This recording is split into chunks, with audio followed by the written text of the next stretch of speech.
当光明圣剑与黑暗魔剑同时选中南海，可他却反手斩断了光明圣剑，毫不犹豫地拿起了黑暗魔剑，只因他知道未来的自己就是死在这把圣剑之下。原来在上一世，利安凭借着黑暗魔剑成为大陆最强的暗影刺客，作为影子为帝国征战一生，扫平魔兽一统大陆，却不曾想他的忠诚得到的却是背叛，只因他的强大遭到了帝国忌惮，于是号令光之骑士团对他进行绞杀。可即便利安已然是重伤之躯，却仍旧展露出令人胆寒的战力，以一己之力挡下帝国最精锐的部队。在见到利安爆发出的恐怖影气后，波利斯心中的怀疑也得到了验证，果然，你就是传闻中黑雾所属的刺杀者。利安神情冰冷质问波利斯，到底是谁指使你这么做的，并且一边寻找着逃出去的机会，他一定要逃出这里，调查哥哥跟这件事的背后。然而波利斯似乎猜中了利安心中所想，冷笑地告诉他别妄想逃跑，这里可是覆盖了9星级魔法结界。闻此，利安眼神冰冷，不屑一顾，区这等结界，我会通通破坏给你看。可在这时，一道淡淡的声音飘进他的耳里，到此为止了。利安在见到来人后，利安瞬间瞪直了双眼，心中满是难以置信，因为那赫然是他追随一生的哥哥艾杰尔·贝尔特。他万万没想到，主导这一切的背后之人，竟然是他的亲大哥。此时利安心中的信仰支柱轰然倒塌，失魂落魄地跪倒在地。他无法理解，难道是自己做错了什么吗？可对此艾杰尔只是冷漠的回应，冰冷的眼神之中满是厌恶。看看你身上那不祥的黑雾，现在的你已经不是人类了，完全是一个丑恶的杀人魔，你一直在欺骗我们。闻听此言，利安整个人都僵在了原地，抬起头咬牙怒视着面前的男人，自己将一生都毫无保留地奉献给了他。他一直以为为他活着就等于为自己活着，可最终他在功成名就之后做的第一件事，竟然是抛弃像狗一样为他效命20余年的自己。此刻利安心中的愤怒到达了顶点，全部魔力毫无保留宣泄而出，即使粉身碎骨，也要将这个背叛自己的男人拉进地狱。然而油尽灯枯的利安，就连艾杰尔周身的守护魔法都无法破开，最终被他手中的光明圣剑一剑贯穿，像是废弃的垃圾一样被踢到一旁。感受着生命的逐渐流逝，利安心中满是悔恨和不甘。他从未想过自己会是这般结局，真是像傻子一样的人生啊！要是能重来一次就好了。待到他再次醒来时，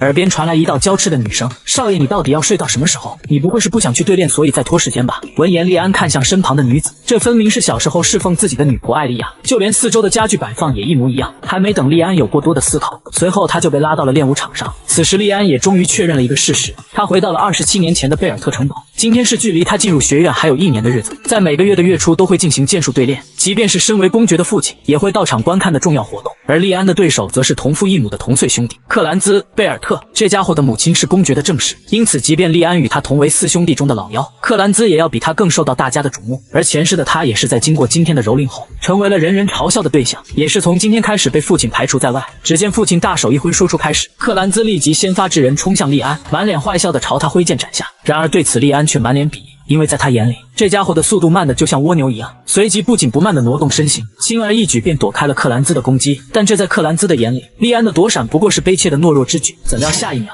利安手中之剑以迅雷之势扫出，当场将他的长剑击飞，随后更是漫不经心的一脚踢在克兰兹腿上，顿时痛得他面部扭曲，一下子倒在地上，抱着腿哀叫不止。利安目露凶光，恶狠狠地盯着克兰兹，现在只要将剑放在他的脖子上，就能赢得这场对练的胜利。但是利安并不想就这么轻易的结束，前世的他一直被这家伙疯狂折磨，甚至一直持续到了学院，所以现在他要彻底的压垮克兰兹，以免继续被他欺负。这一世他要只为自己而活，于是便对其进行了毫不留情的蹂躏。而利安在对练中取得胜利后，也因此罕见的得到了父亲的面见，甚至还让他的专属骑士尤肯前来。而在路上时，利安遇见了前去医疗室的克兰兹母亲，见到他那副像吃了翔一样的表情，他顿时感到一阵爽快，戏谑问道：“克兰兹没事吧？”闻言，玛格丽怨恨的死死盯着利安：“你这混蛋，把自己的兄弟害成这样，还有脸说这个话，真是无耻！”可对此利安反倒是大笑一声，表示对练本来就是如此。可这时身后传来的恶毒声音令他顿住，肮脏的母亲生出来的孩子就是这样，卑贱的小子就应该捡地上的东西吃，竟然还不知廉耻的出风头。闻此，利安眼神中的杀意骤然爆发，在一瞬间就想好了怎么将他杀掉，但他又突然想到了一个折磨他更好的办法。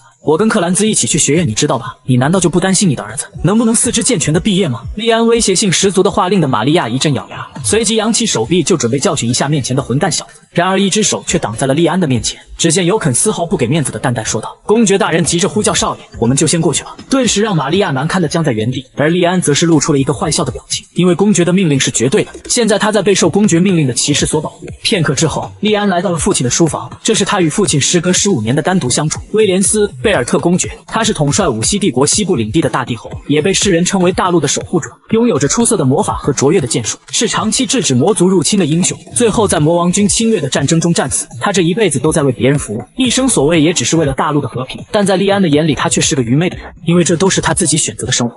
父亲点评起了利安刚才对决的表现，在克兰兹冲向你的一瞬间，你就准确判断出了剑的轨迹。可你是什么时候学习的剑术？闻言，利安暗自惊叹，真是敏锐的感官。接着回应表示自己并没有学，而是每天晚上一个人锻炼的。但父亲却感到一丝不解，在他印象中，利安对剑术没有丝毫才能，甚至对剑术不感兴趣。可他为什么要隐瞒这么优秀的实力？说到这，父亲话音一顿，虽然你很出色的压制了克兰兹，但是之后的行为是不是没有必要？父亲尖锐的问题令利安心神一震，他这是要试探一下自己的度量吗？在经过一番思索后，利安一脸正色的大声回应，因为我想证明，虽然同为兄弟，但是我比卡克兰兹更厉害，这也是这场对练真正的意义所在。听到这个回答，父亲顿时哈哈大笑了起来，夸赞的表示真是个冷静的爽快回答，没想到你还有这种才能，我真的很开心，你以后一定会成为艾吉尔的好帮手的。此话一出，利安整个人如遭雷击，脑子里不停回荡着父亲刚才所说的话，成为那个人的帮手吗？父亲对于艾吉尔的执着还是如此啊，但现在的利安还无法改变父亲的想法，只能颤抖的死死捏紧拳头。接着父亲表示可以给他一个奖励，想要什么可以提出来。闻言，利安目光一凝，眼神逐渐变得坚定，既然如此，那我就粉碎你的执着，破坏艾吉尔想做的一切。随即缓缓开口说道，我想要上前线。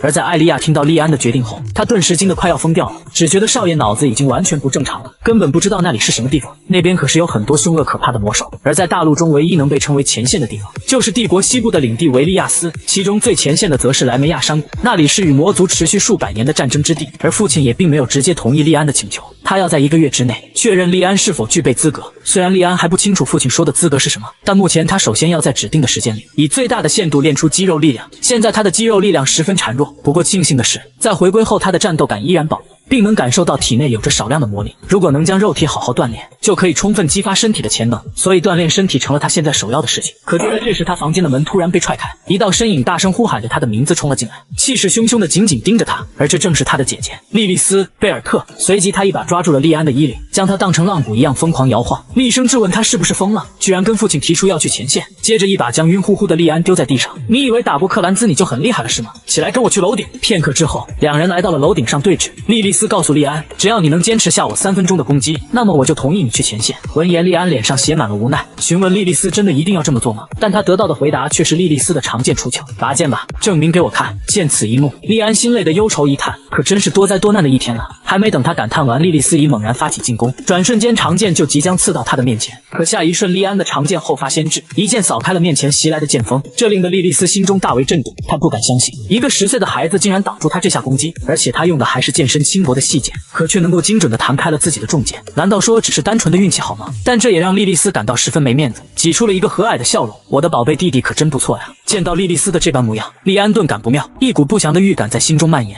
糟糕，要完蛋了！下一瞬，莉莉丝的攻势变得更加狂暴，如风暴般一剑比一剑迅猛，一时间令得利安苦不堪言。压力之下，情不自禁地使出了自己的剑技，剑身眨眼间奔向了莉莉丝的咽喉，但所幸在最后一刻，他及时将剑技打断。随后二人便迅速拉开了身位。利安庆幸地松了一口气，差点就出大事了。如果他没收住剑的话，后果不堪设想，因为他所使用的暗影剑技都是必杀技，一旦出招即是绝杀。但因为体力不足，而且又不能杀死莉莉丝，所以导致他现在十分被动。该死！3分钟还没有到吗？虽然肌力间的差异可以通过往剑里注入魔法来克服，但是他的身体现在也已经到极限了。然而此时对面的莉莉丝却低声念起了术语，聆听无的呼唤：大地、风，成为我的剑吧。见此一幕，利安顿时瞳孔一缩，这是6星级魔法。只见莉莉丝宛如陷入了暴走，手中长剑星光闪烁，萦绕着迷人又恐怖的气息。见此情景，利安欲哭无泪，在风中凌乱。他这是要杀了我吗？此时的莉莉丝已然完全陷入了暴走，就像失去了理智一般，脑子中仅剩一个念头，那就是无论如何都不能输。利安面色凝重，全神戒备。莉莉丝这一击的威力，就算他能够挡住，也会从城堡的楼顶掉下去。既然如此，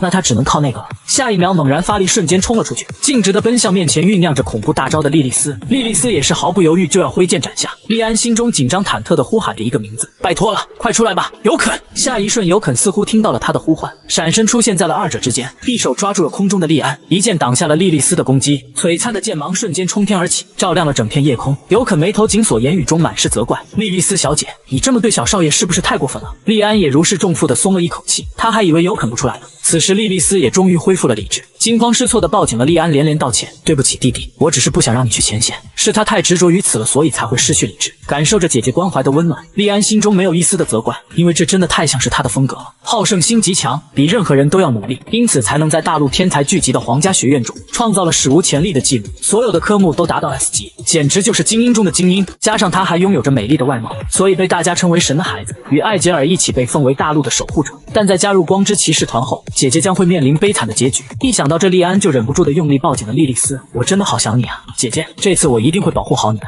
随后，莉莉丝转头询问尤肯，他不是父亲的守护骑士吗？可是父亲已经出征了，他怎么还在这里？尤肯眼神一瞟，有些不自然说道：“是公爵大人命令我这段时间护卫小少爷，因为是秘密行动，所以没能告诉你。”听到这话，莉安嘴角扯了扯，刚从父亲那里出来，他就感知到了尤肯。如果自己一直装作不知道，他是不是不会出来了？次日，莉莉丝回到了学院，而莉安在接下来的2周半里不停地进行着锻炼，但得到的效果并不是特别的显著，这与他想象中的计划有着天差地别，不禁怀念起了前世那完美身材。就在这时，艾莉亚告诉他，莉莉丝寄东西过来了，上面散发出的恶臭让艾莉亚一阵嫌弃，而这是莉安拜托姐姐后拿到的地狱犬血液，只有在莱梅亚山谷才能拿到的贵重物品，有着恶臭和燃烧嘴部的口感，因此被称之为毒性物品，但是它却有着永久提升魔力和体力的效果。虽然大家都认为这是迷信之说，但前世的他已经切身体验过那种效果。接着，莉安强忍着恶心一口喝下，血液才刚下肚，那刺激的感觉瞬间让他的身体沸腾起来。接下来，他要出去散散步，看看药效如何。片刻之后，通过跑步吸收药效的莉安来到了后山，而在这2周里，他一直等着尤肯离开自己去报告的空档。在前世，艾杰尔受到了光之神的提示，得知了后山沉睡着古代神殿。随后，莉安就通过魔力的流动锁定了一个地方，紧接着便轰破了面前的地面，露出了一个幽深的通道。随后，莉安便进入了其中。待莉安走到神殿尽头后，他就看到了那把熟悉的光明圣剑。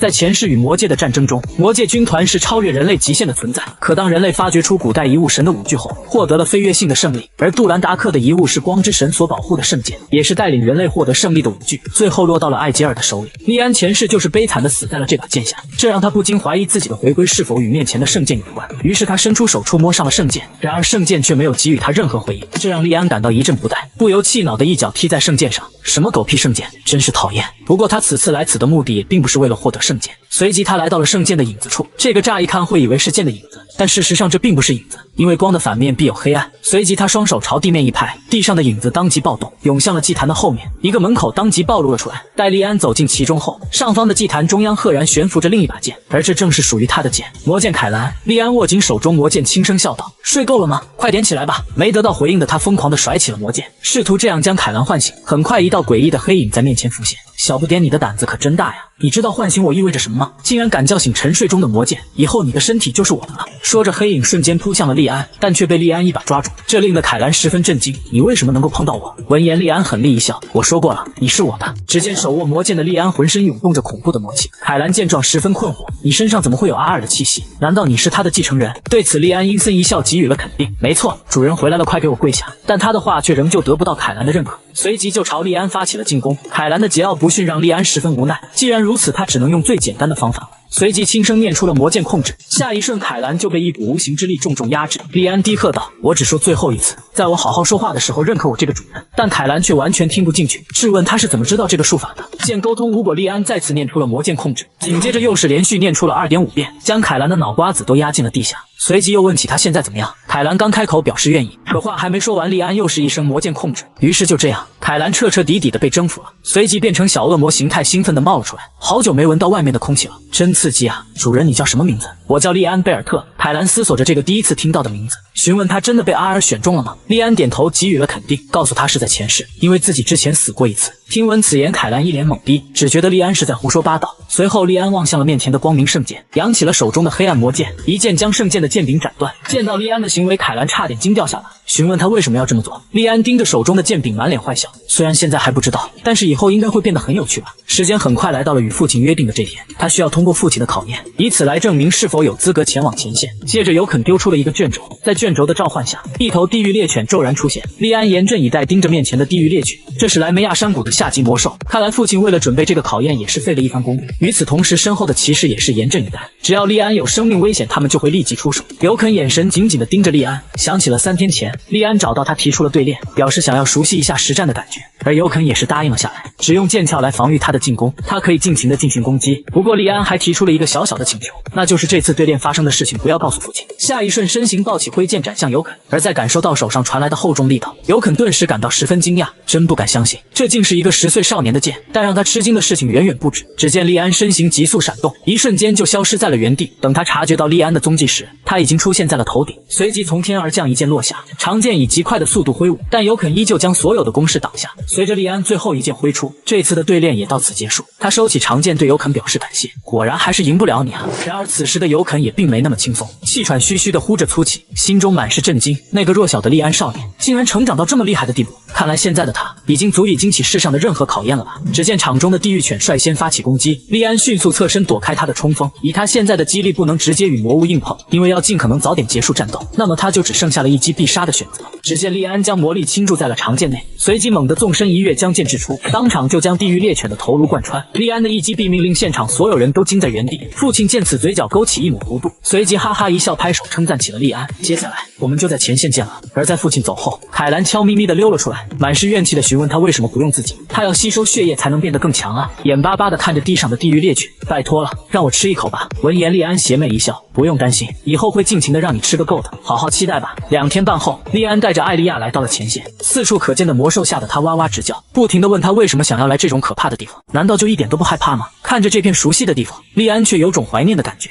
果然这种像地狱一样的地方才适合自己。父亲厉声告诫他，在这里一刻都不能放松警惕，因为在这里随时都会丧命。而在接下来的日子里，每天都会发生3到4次的战斗，每个战斗都有精巧的应对指南，以实力出众的上级骑士为首，想越过前线的魔兽们会被一一击退，而利安被分配的帐篷是最安全的最后方。不过即便如此，依旧戒备森严，因此他也无法抽空给凯兰吃东西，只能等到晚上了。时间来到深夜，利安将一个玩偶放在被窝里当作伪装，接着便在夜色下潜到了外面。因为到晚上前线会加强警戒，所以他才能这么轻松的在后方自由出入。片刻后，利安就来到了魔兽出没的地带，现在这里就是使用魔剑的最好场所。随即便将凯兰唤出，四周刺激的血气已经令他激动的按耐不住。主人，我再也忍不了了，快点让我砍一下什么吧。随即利安就冲进了魔兽群之中，手中魔剑肆意挥舞，疯狂收割着魔兽的性命。接着利安接满了一杯魔兽血液，咕嘟咕嘟的一饮而尽。下一瞬，血液的刺激感和力量的冲击感在他体内疯狂碰撞，但利安却无比享受这种感觉。而魔剑此时也是一阵舒畅，他好久没有感受到这种爽快的感觉了。于是利安当即就要继续这种训练，但凯兰却表示光靠这些猎狗什么时候才能变得更强啊？闻言，利安看向身后，嘴角掀起一抹微笑，不要担心，夜晚很长，魔物可多的是啊。而在另一边，一个车队正朝着前线前进，众多骑士守护着马车内的白发女子。女子面前的女仆劝说她现在改变想法还来得及，毕竟前线实在太危险了，但女子却坚决地拒绝了。不要把我当成小孩子看待，我可是帝国的皇女，有这个义务帮父皇巡防，你要再说这种话，我可就要生气了。闻言，女仆也只能无奈地停下了劝说。这时她突然想起了一件事，那就是前线还有着贝尔特公爵的小儿子，他的年龄跟您相仿，听说是像您一样自愿过来的，您要不要过去打个招呼？但女子却傲娇地冷哼一声，我可对他不感兴趣。可随即她又问起了利安的名字，女仆思索一番后回应道，好像是叫利安贝尔特。闻言，女子望向夜空皎洁的月色，轻声喃喃着这个名字。而此时的前线上，父亲率领着众多骑士与魔兽厮杀，这时他的目光被一处吸引，赫然是跟随在骑士团中战斗的利安。他的表现让父亲十分满意，原本以为利安马上就会闹着要回去，可没想到竟然坚持了那么久，真是了不起啊！明早到我帐篷里来，我有话要对你说。父亲的表现出乎了利安的意料，这还是他第一次见到父亲露出这种表情。深夜，利安又来到了魔兽地带狩猎，而这次他遇到的是戴丝虫。这种强大的魔兽一般只会在深谷出没。见到利安吃力的模样，凯兰询问要不要交由他来。闻言，利安眼神一眯，你以为我不知道你在打什么主意啊？但凯兰却信誓旦旦表示，真的只是稍微用一下身体就还给他，以他现在的力量展出的伤口太浅了，戴丝虫一下子就能够恢复过来。闻言，利安不置可否，这样下去的确会没完没了。虽然他在这1个月喝了无数魔兽的血，却仍旧不足以斩杀面前的戴丝虫，于是利安只能选择暂时将身体交给凯兰。暗影9式魔剑降临，下一刻利安就被浓郁的魔焰包裹，力量在此时也得到了成倍的暴涨，随即发动剑技八瓣花舞，刹那间化作流光飞舞，在一瞬间斩出数剑，当场将魔兽的身躯彻底分割。他那强大的自愈力也无法将其拯救，毕竟他面对的可是拥有黑暗之力的魔神少年。与此同时，父亲也发现了利安灭杀的魔兽躯体，从还未凝固的血液来看，这些魔兽才刚死没多久。尤肯察觉到了附近有着不同寻常的魔力，怀疑会不会是魔族所为。闻言，父亲面露凝重，如果有魔族来了，可就不容忽视了。于是下令仔细搜索周围，并尽快销毁魔物的尸体。但在这时，他不经意间发现一个细节：魔兽身上的剑伤有种似曾相识的感觉。正当他思索之时，尤肯告诉他那边有了新的发现，那赫然是被利安大卸八块的戴丝虫。见此一幕，父亲心中一阵翻涌，难道这是那个组织的手笔吗？而此时的利安已经回到帐篷内，他有些后悔自己的疯狂，竟然为了一头魔兽就使用了魔剑降临，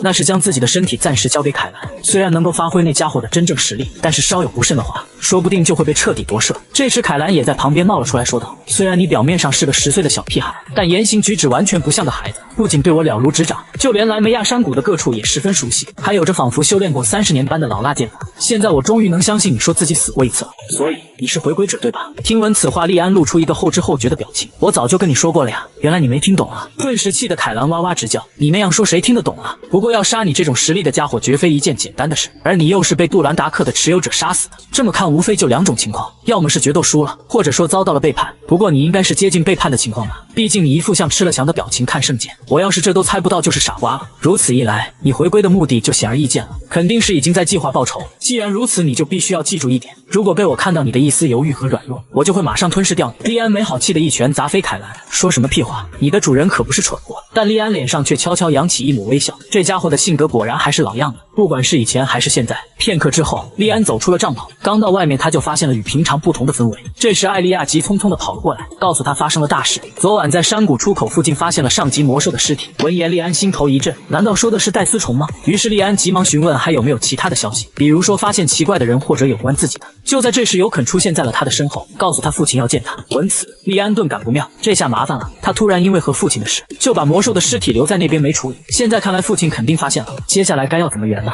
随后利安就来到了父亲处，在坐下之后，父亲直接询问他昨晚在做什么。利安表示因为太累，所以早早就睡下了。听到这个回答，父亲目光一迷，紧紧打量着面前的小儿子。他昨天见到的那些剑痕与利安的剑术极其相似，难道是自己想太多了吗？这样的小孩子应该很难做下这种事。接着利安一脸无辜的模样询问为什么问这个。父亲告诉他昨晚驻地附近发生了一件事，虽然具体情况还需要调查，但是极有可能是暗杀组织黑雾所为。他们从古时开始便存在，没有人知道他们的明确目的，打着进化的名义杀死了许多贵族，以所过之处留下黑雾而闻名。但是从某天开始他们就隐去了踪迹，最后一次被发现是在300年前。但是昨晚发现的戴丝虫尸体上有着冒着黑色的雾气，那分明就是黑暗之神阿尔的痕迹，也就是黑雾组织信奉的主神，并且也是他们的力量源泉。如果我的推测没错的话，杀死戴丝虫和魔兽的就是黑雾。在听完父亲的话后，利安一阵惊叹，好厉害，居然凭借着剑伤就能推测出300年前隐匿了踪迹的组织。父亲让利安最近要多加小心，这件事就先到此为止。于是利安就这样懵逼的混过了这关。随后父亲告诉他皇帝陛下今天会来访，说到这他突然神秘一笑，表示要拜托利安一件事。不多时，皇帝就来到了领地内，而众人也早早就在此恭迎。皇帝连忙上前扶起父亲说道，都是老朋友了，不必如此郑重。这时他注意到了一旁的利安，不由夸奖道，这么小的孩子竟然生活在这么危险的地方，你的儿子果然与众不同啊。而父亲拜托利安的事情其实很简单，那就是让他扮演一个好儿子。这时皇帝表示自己正好有一个人要介绍。随后马车内的皇女走上前来行礼，见过公爵，我是武西帝国第5皇女亚琳·伊莎贝拉。见到亚琳后，利安目光一凝，因为这是悲命的第5皇女，而父亲之前还交代了他，由他来负责招待这位年幼的5皇女，只需要在他身边陪他玩就行。毕竟2人同龄，入学后说不定会在学院再见，虽然不会相处太久，但我还是希望你们的关系能变好。虽然利安心中不太愿意，但他也能够理解父亲的意图，应该是希望我们能像父亲和皇帝那样。但很可惜他选错了对象，因为亚琳作为第5皇女，却不是由皇后所生下的子嗣，而是被一个平民出身的妾室诞下的，所以也被人们当作徒有虚名的皇女。不过她并没有屈服于他人的视线，她比任何人都要努力学习，勤恳上进。但是这些却无人在意，最终被冠上内乱罪的罪名赶出皇城，此后辗转到某个边境小镇病逝，因此也被冠以悲运的皇女之名。如果她毫无野心的活着，肯定不会落到这般下场，只不过这个未来只有她自己自己知道，所以也无法跟父亲明说。虽然很麻烦，但现在也只能先乖乖听话了。这时亚林看向远处的河流，询问河水为什么这么红。利安告诉他那是弗洛德河，因为怒火或者受伤陷入食物争抢的魔兽都会本能的跳入弗洛德河中，河水中的魔力会把魔兽的身体和体液进行腐化，因为河水才会被染红。听到这话，亚林顿时惊得瞪直眼，也就是说那里都是魔兽的体液和尸体吗？是的，而且魔兽还会饮用河在里面洗澡。闻言，亚林顿时感到十分恶心，又问起了河的尽头有什么。利安目光跳向远方，告诉他是魔界。这时天空出现了一道硝烟，吸引了所有人的注意，那个是西方第3哨所的方向，这代表着他们正在与魔兽战斗。父亲当即下令保护皇帝陛下，守护骑士直辖队随他一同前往第3哨所，但皇帝却厉声制止了他，一把抽出了腰间的佩剑。你以为我来这里是观光的吗？见此，父亲也明白自己劝不动皇帝，只能同意他一起加入战斗。接着皇帝转头下达命令，从现在开始皇家部队加入魔兽讨伐，到讨伐结束都专注于杀死魔兽。于是父亲也转头让利安也加入战斗。见到利安也能去前线战斗，亚林连忙表示自己也要一起去。利安嘴角一抽，表示这里是前线，不是游乐场。不管他怎么说，亚林依旧任性的吵着要一起去。没办法的利安只能叫来了尤肯，让他把这个任性的小皇女护送回驻地。而在另一边的第3哨所已然爆发了激烈的战斗，父亲也在此时率领部队赶到。随着他的一声令下，骑士们纷纷向魔兽发起冲锋。与此同时，皇帝也冲在最前方猎杀着魔兽。只见他长剑猛然插在地面，一瞬间雷光肆虐激荡而出，瞬间将众多强大的魔兽抹杀。见此一幕，利安也是对其感到敬佩，因为据外界所知，皇帝的魔法水平已经达到了8星境界，即便没有成为皇帝，当上魔法协会的会长也不是问题。也许当皇帝是他的爱好吧。片刻之后，战场的动荡已然被平息，皇帝与父亲相聚长聊。他表示帝国最近被暗杀的贵族增加了许多，导致现在人心动荡。父亲询问这些事情之间有什么共同点吗？闻言，皇帝神情严肃说道，他们都是被单独列出名单的腐败官僚，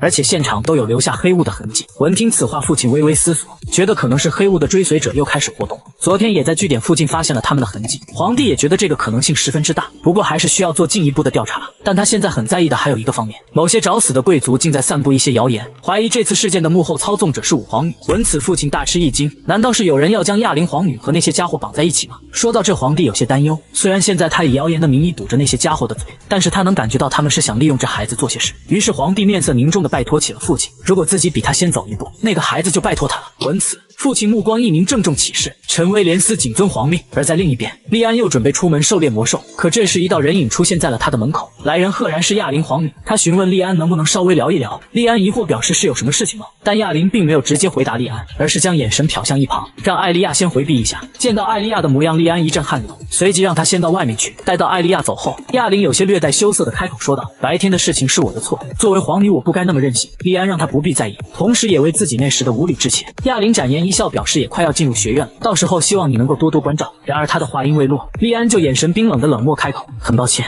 我并不能给皇女大人带来任何帮助，如果您是为了拉拢亲眷，还是回去吧。此话一出，亚林顿时瞳孔一震，小脸刷的一下就黑了下来，随即沮丧的耷拉着脑袋，低落的轻声说道，我只是想和你好好相处，你竟然说出那么过分的话，难道你也认为我只是徒有虚名吗？见此情形，利安陷入了沉默，接着亚林又失望的继续开口，也对，毕竟在你看来我也不能给你带来任何好处，很抱歉占用你的时间了，是我考虑不周，我还以为至少能普通的聊一聊，你和艾杰尔完全不同啊。闻听此话，顿时触碰到了利安最敏感的神经，他当即转身一把抓住了亚林的手臂，质问他怎么会认识艾杰尔的。亚林表示是去学院参观的时候偶然认识的，他还劝自己不要在意别人的眼光，好好以皇女的姿态活下去。听闻此言，利安感到难以置信，这怎么可能？他对艾杰尔那恶魔般的品行最了解不过了。但利安一下子就想通了缘由，原来他在这个时候就已经开始计划了，为了把这位皇女拖下去。可在这时，帐篷外面传来一阵动静，下一刻上面的棚顶被当场破开，一头体型硕大的魔兽袭击了利安所在的帐篷。附近的骑士见状急忙向那边赶去。与此同时，父亲和皇帝也得知了后方阵地被魔兽袭击，并且利安少爷和亚林皇女似乎被卷了进去。闻此，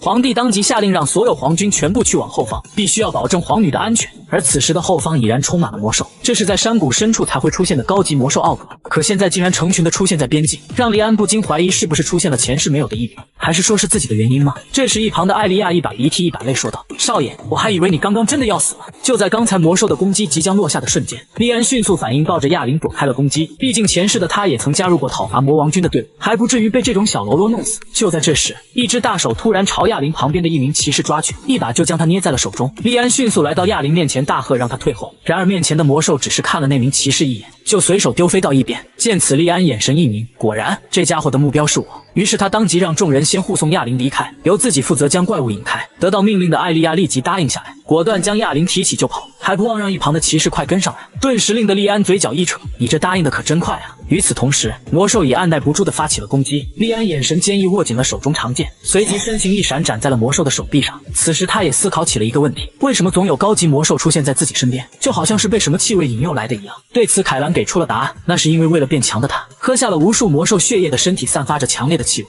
因此对魔兽来说也是一个大补药。闻言，利安恍然大悟，原来你都知道啊，那为什么现在才告诉我呀？凯兰阴森一笑，你忘了吗？我想要的就是你的身体啊！闻言，利安没好气的一把抓住了他，随即化作了魔剑在手，严阵以待，准备应对面前的高级魔兽。放马过来吧，不管有多少都无所谓。下一刻，身形跃动间出现在怪物面前，在一瞬间就将其头颅斩下。利安轻呼了一口气，淡淡说道：“反正现在旁边也没人看着了，那就好好畅饮一次高级魔兽的血液吧。”可在这时，他突然瞪大了眼，等下，难道那个是戴尔威龙？只见有着巨大身躯的紫色苍龙出现在此，爆发出可怕的气势，仰天一吼。但凯兰一下就认出了那只是个幼年期的龙崽子，看来也是被利安的气味吸引过来的。不过这些对利安来说都不重要，只见他整个人无比兴奋，甚至果断地使出了魔剑降临。他绝对不能放走这种巨物魔兽，必须要将它抓住吃掉它。而在另一边，皇帝他们已经赶到后方支援，很快就将所有的高级魔兽击杀。但是目前他们仍旧未找到亚林几人的踪迹。就在这时，侍卫禀报找到亚林皇女了。随后亚林就急匆匆地奔向了他的父皇，上气不接下气地让他快去救人。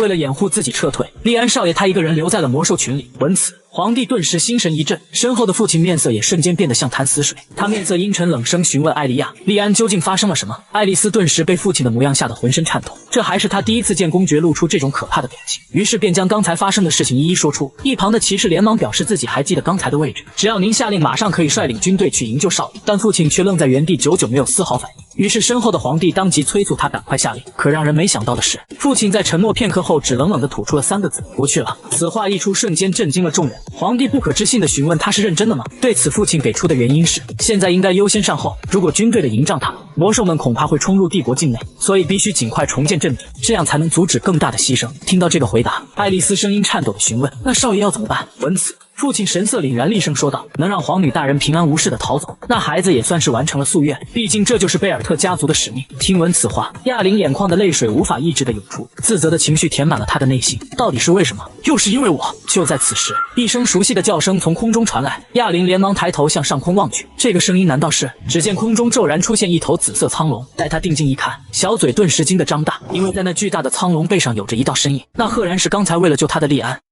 这是一头令人闻风丧胆的魔界恶龙，可男孩却扬言要将它吃掉。要知道，龙族可是最接近造物主的生物，不仅稀有，还十分珍贵，只要喝下血液就能让人实力暴增。因此，利安无论如何都不能放过它。可即便面前的魔龙还处在幼年期，它的实力也不容小觑。大口一张，酝酿起了可怕的吐息，恐怖的力量瞬间摧毁了利安所处之地。但好在他及时闪躲，闪身出现在了魔龙身旁，急速挥出2剑斩在魔龙眼睛上。魔龙吃痛，顿时发出一声怒吼，双翅一震，迅速飞向空中，紧接着猛然加速，化作长枪刺向利安。可利安却没有丝毫害怕的邪魅一笑，身形一侧躲开这击，同时手中蓄势而发，下一瞬使出暗影剑技8瓣花舞，当场将魔龙重击落下大地。利安苦恼地松了松肩膀，他现在的身体对付魔龙还是太吃力了，不过也是时候该结束了，随即准备将魔龙终结。只见魔龙再度扇动着翅膀，利安见状还以为他想要故技重施，可让他万万没想到的是，魔龙竟然飞速转身，灰溜溜地跑路了，这顿时惊掉了利安下巴，当即就一跃而起，冲向空中的魔龙。他可不能就这么放过这家伙，于是执着的利安就这样一路抱着魔龙的大腿，出现在了父亲他们的视线之中。突然出现的魔龙让皇帝感到十分惊讶，但更让他惊讶的是利安为什么会出现在魔龙身上，并询问父亲为什么还愣着，不赶紧去救他的儿子吗？然而父亲却无动于衷地陷入沉思，而此时魔龙身上的利安也十分无奈，现在这种情况令他也有点不知所措。凯兰询问他不打算做点什么吗？利安眼睛一瞪，大声叫道：“你是没看见下面的人吗？”可凯兰却觉得已经无所谓了，他要是不想死的话，现在就必须要做点什么。可如果利安现在用出魔剑降临的话，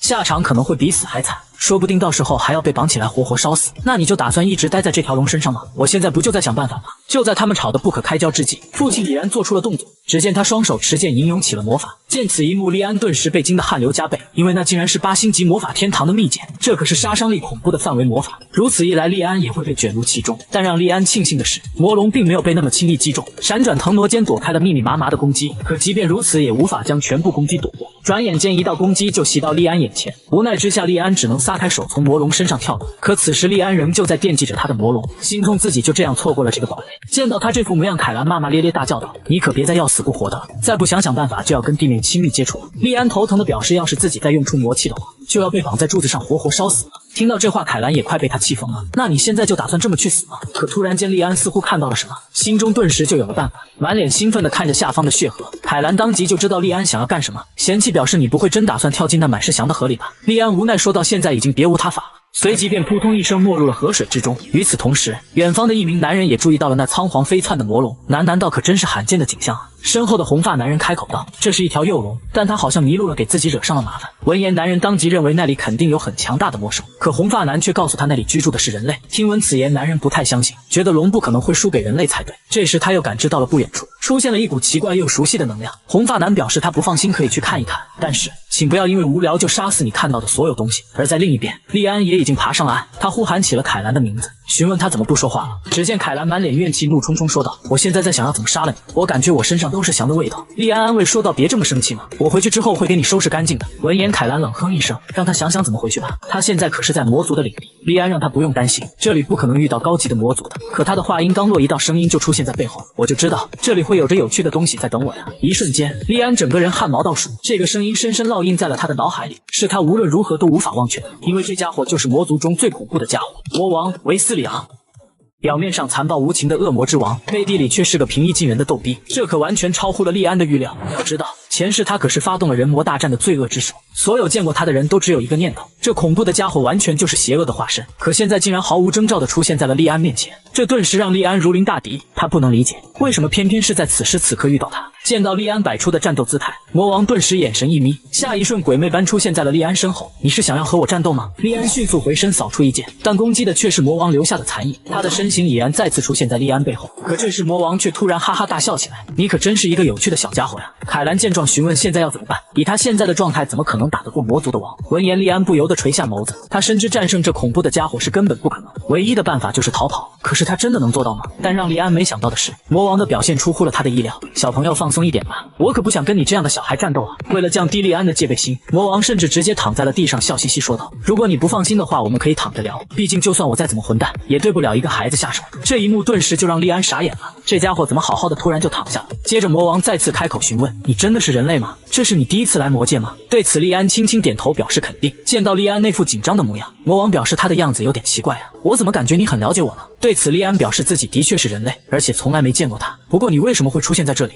而魔王那副悠哉悠哉的样子，让利安不禁怀疑这家伙真的是自己认识的魔王吗？魔王表示自己在巡视时感受到了奇怪的能量，所以过来看看，这是他作为恶魔之王的职责。可说完后，他突然坐起身询问利安自己刚才说什么来着。于是利安便将他说的话重复了一遍，但他平静的模样顿时引起了魔王的怀疑。一个人类小子听到恶魔之王的名字，居然没有感到震惊，这瞬间让他抓狂的哇哇直叫。你果然肯定在什么地方见过我，人类的孩子怎么可能会有你这种反应？你妈妈难道没给你讲过不听话就会被魔王抓走的故事吗？他的模样顿时让利安满头黑线，这家伙肯定不是自己认识的那个魔王。如果剧情跟前世一样的话，不久后魔王就会开始入侵人界，但这家伙怎么看都不像是那种人。如果这是他的真实性格的话，那又是什么促使他变成那个残暴无情的魔王？于是利安问起魔王一个问题：如果他真是魔王的话，最希望做的事情是什么？闻言，魔王露出一个温和的笑容：我没什么想做的事，只希望我的子民们能吃好喝好，生活美满。可这时魔王话锋一顿，阴森说道：但如果有人敢破坏这一切，那我会把他们都杀掉，因为这是我作为魔王的职责。感受到在那一瞬间流露出的恐怖气息，利安的怀疑也得到了印证，这家伙的确是他前世所知的那个魔王，那个真正的恐怖怪物维纳里昂。只不过现在的他就像是被封印了一样，因此一定是被什么意外解开了枷锁。想到这，利安决定要阻止那件事发生，于是他询问魔王是否愿意与自己做个交易，因为不久后他会遭遇意外，从而会威胁到他所统治的人民。虽然我不知道那件事到底是什么，但我可以肯定的告诉你，那件事会引发人类与恶魔之间的战争。听闻此话，魔王觉得这根本是无稽之谈。你认为我会去掠夺领土？但利安却告诉他这是真的，因此也是自己想要和他谈判的原因。答应我，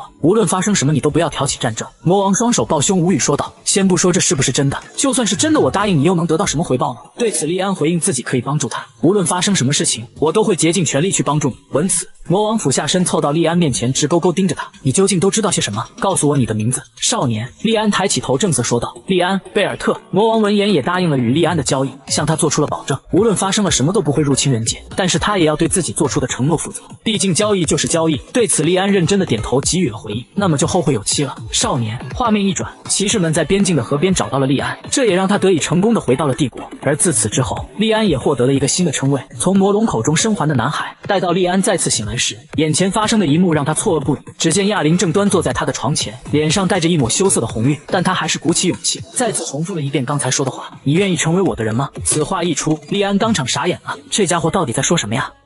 她明明是帝国最尊贵的五公主，可却愿意放下身段招揽南海，只因南海展露出超越常人的天赋，不仅在高级魔兽口中拯救了她，还成功从恐怖的魔龙口中生还。可面对亚玲的招揽，莉安却毫不犹豫地拒绝了，这顿时让亚玲脸上出现了慌乱，随即她就明白了其中的原因，颤抖着娇躯哭得梨花带雨。她不过是一个无能的公主罢了。见此情形，莉安一阵无语地感到心烦。虽然她很清楚亚玲的无能，但更不喜的是她那糟糕的态度，于是故作姿态表示事实就是这样，但是你也不要太失望。闻言，亚玲顿时捏紧了小手，瞬间又恢复了那副傲娇的公主样，俏脸娇红的轻哼一声：“我明白你的意思了，只要我成长到一定程度，你就一定会认可我。等着瞧吧，莉安贝尔特，我早晚有一天会强大到让你无法忽视我。”亚玲自信满满的乐观模样让莉安一阵汗颜，心中暗道：真是个孩子，这么快就恢复过来了。那你加油吧，我很期待看到那一天。就在亚玲准备离去时，她却停下了脚。对了，还有一件事。亚玲转过头，嫣然一笑，轻声说道：“不管怎样，谢谢你救了我。”画面一转，后方营地的小树林中，一名男人鬼鬼祟祟的左顾右盼，随即取出了一个散发着幽光的魔方，盯着魔方兴奋说道：“现在剩下的不多了呀！”就在此时，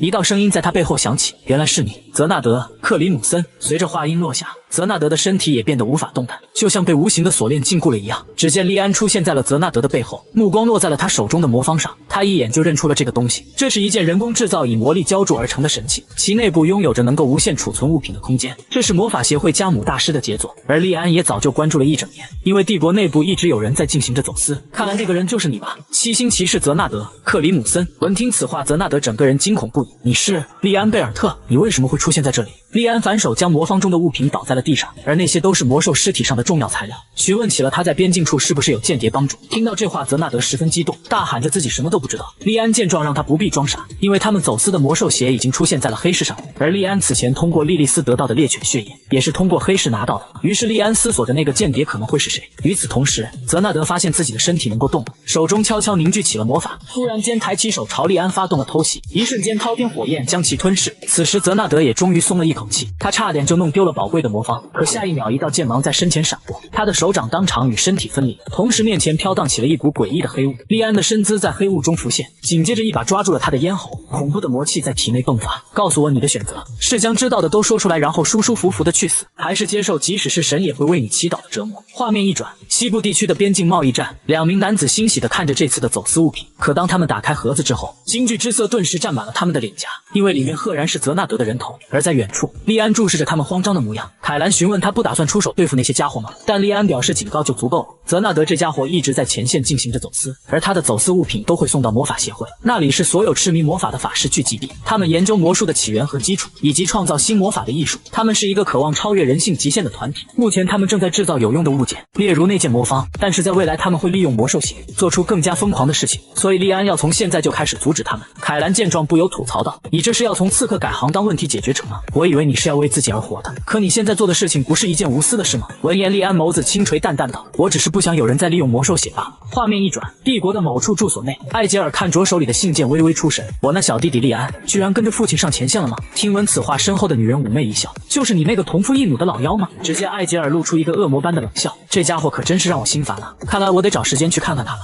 他只是露出了一个温和的笑容，却将男孩心中的怒火彻底点燃，甚至恨不得当场将其手扔在地。只因他知道，眼前温柔的哥哥其实是个伪善的变态。原来在莉安结束了前线之行后，他和艾莉亚准备返回家族，前往学院。一想到马上就要离开这个恐怖的地方，艾莉亚就不由激动的一阵欢呼，无比期待着接下来的学院之旅。听说那里有着很多帅气的老师，可真是让人兴奋啊！浪漫的美好生活终于要轮到我了吗？但对此莉安却一点都高兴不起来，因为对他来说，学院才是地狱生活的开始，那里有的可不是艾莉亚心中期待的美好，而是一个充斥着政治与阴谋的地方。人际关系网比教育更为重要。画面一转，莉安从前线回到了家族中，刚一进门他就遇到了一个熟人，赫然是之前与他进行对决惨被蹂躏的克兰兹。这也让克兰兹心中留下了深深的阴影，以至于现在一见到莉安就害怕的发抖。还没等莉安开口，就转身撒开脚丫子飞快的逃离了这里。凯兰询问刚刚那个白痴是谁，莉安有些无奈的摆了摆手：“那是我同父异母的哥哥。”不用理他。片刻之后，利安走进了城堡之中，刚进门，仆人们就恭敬的行礼问候。这一幕让利安始料未及，在他印象中，这些家伙对自己可没那么有礼貌，甚至在之前连看都不看自己一眼。但一想到自己这一年的努力和付出，他就觉得这都是自己应得的回报，随即便准备打开房门。可下一秒，他整个人不寒而栗的正在原地，因为他感知到一股熟悉又厌恶的气息，那是他永远都不可能忘记的气息。不会错的，在这扇门的后面就是他恨之入骨的死敌，同父异母的哥哥艾吉尔贝尔特。好久不见啊，利安！见此一幕，利安心神失守，将在原地死死盯着他，憎恨、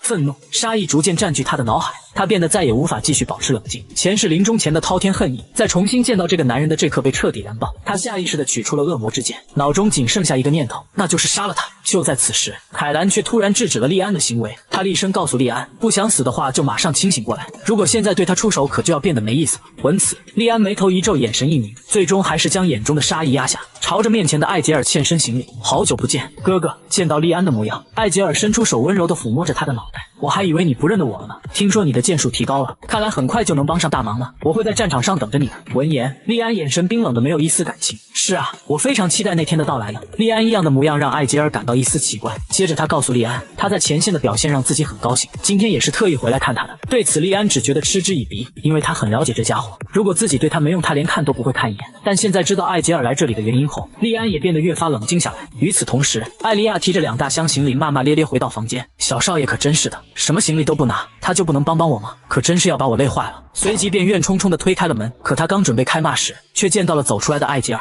当场就被吓傻在了原地。艾杰尔见状温和一笑，我听说利安和你十分亲近，看来果然如此呢。反应过来的艾莉亚连忙慌乱的一顿点头哈腰，大少爷您慢走，还不忘一边朝着利安嚷嚷吐槽，差点吓死我了。小少爷你怎么不告诉我大少爷过来了？然而利安此时的表现却与平常不同，整个人有些阴沉说道，艾莉亚你能让我一个人安静的待会吗？见状艾莉亚有些疑惑的询问怎么了，可回应他的却是利安冰冷的眼神，我不想再说第二次。随后利安倒在厕所里一阵呕吐，剧烈的情绪波动过后让他一阵反胃，随即询问起凯兰刚才为什么要阻止自己，这可是一个掌控自己身体的好机会。可凯兰却咧嘴一笑，你不应该感谢我吗？还有你可别搞错了，我只是希望你的怒火越烧越旺，这样我吃起来才会更加美味。闻言利安呵呵一笑，果然这才像是你啊。而在另一边的艾杰尔房间，一名手下向他进行汇报，表示已经找到了2小姐的下落，他现在在北方白精灵的领地。闻言艾杰尔脸上露出饶有兴趣的笑容，白精灵可是以厌恶外人而闻名，他却能跟对方打上交道，看来他的确很善于与人交际，如果他要回来了记得跟我汇报。闻言男人当即应允下来，而看艾杰尔的模样让他不禁询问，是发生了什么好事吗？你比平时看起来更兴奋，可小少爷的会面有趣吗？听闻此话，艾杰尔顿时哈哈大笑起来，有趣倒也可以这么说，但是你的想法是错的，我现在可是一点都不高兴啊。一瞬间阴森的气息将男人笼罩，吓得他连忙进行道歉。而艾杰尔此时正回想着